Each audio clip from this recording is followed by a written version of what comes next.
আপনারা আমাদের সাথে পাশে আছেন, সকলে ভালো আছেন নিশ্চয়ই। তাহলে আজকে শুরু করা যাক। সেই আয়নায় পার্ট 2 নিয়ে আমি চলে এসেছি। আয়নায় মানুষ। বিদ্যা হারিয়ে যাওয়ার পর 1 সপ্তাহ কেটে গেছে। পাড়া প্রতিবেশী, পুলিশ সবাই খুঁজছে, কেউ কিছু পায়নি। দিদা শুধু বলতেন, সেই আয়নায় আটকে গেছে ওরা, সময় আটকে ফেলেছে ওকে। দিদা বয়সে বৃদ্ধ, এই কথাগুলো সবে বৃদ্ধার প্রলাপ বলে উড়িয়ে দিত।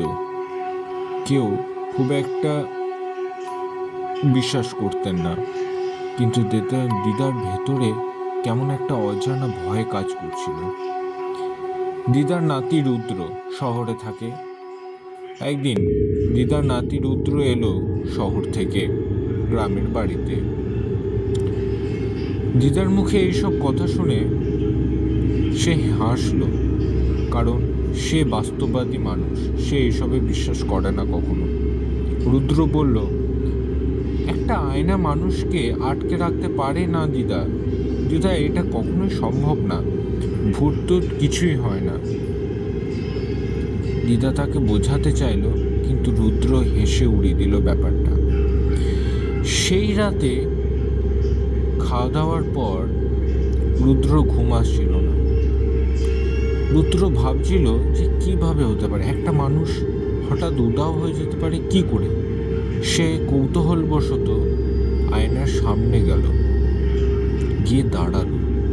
তখন ঠিক রাত 2টো, একই সময়। কিন্তু প্রথমে কিছু ঘটল না।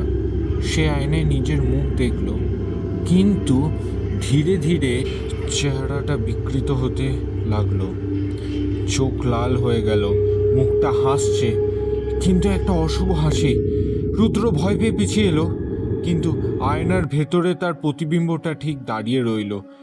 রুদ্র দেখে অবাক, তার গোটা গা হাত পা শিউরে উঠেছে। একটা ঠান্ডা আবহাওয়া বইছে ঘরের ভেতরে। তারপর হঠাৎ কেউ যেন হেসে বলল, একবার ঢুকলে আর বের হয় না কেউ। রুদ্র চিৎকার করে বলল, কিন্তু সেই ঘরের মধ্যে সে একা, কেউ নেই। আয়নার সামনে সে একা দাঁড়িয়ে আছে। ব্যাস, সব নিস্তব্ধ। পরের দিন সকালে দিদা লক্ষ্য করলো আয়নায় 2টো ছায়া। একটা হওয়ার কথা তো, 2টো ছায়া মানে একটা বিদ্যা আর একটা রুদ্র। খুব শীঘ্রই এর পার্ট 3 আসতে চলেছে, আপনারা সাথে থাকুন।